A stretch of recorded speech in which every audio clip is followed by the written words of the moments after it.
Do you want to learn how to use a caulk gun for some of your home projects? Today, we're going to show you how.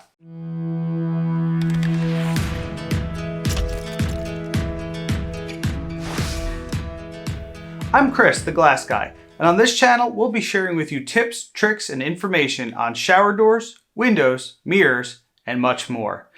If you find this information useful, consider subscribing and turning on your notifications. That way you get all of our latest content. And now, to the video.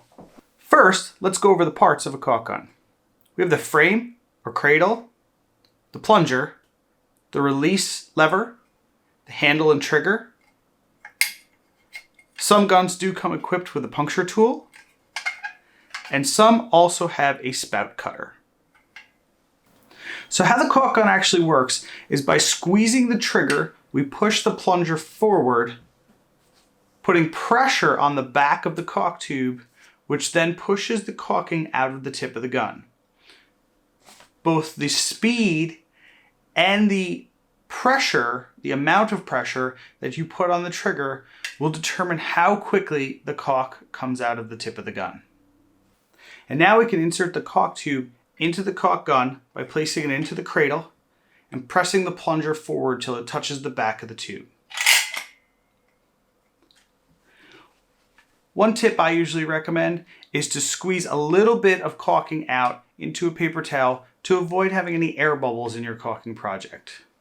When you're done squeezing some out, press the release lever in the back of the gun to release pressure to actually apply caulk to your project. After your caulk tube is set up in your caulk gun, squeeze the trigger of the caulk gun while moving in the direction you want the caulk bead to flow.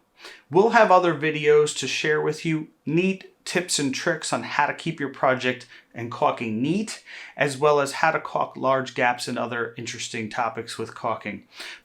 When you're done with your caulk bead, simply depress the release lever on the back of the gun, stopping the flow, and typically I like to keep a paper towel handy to wipe the tip of my caulk gun.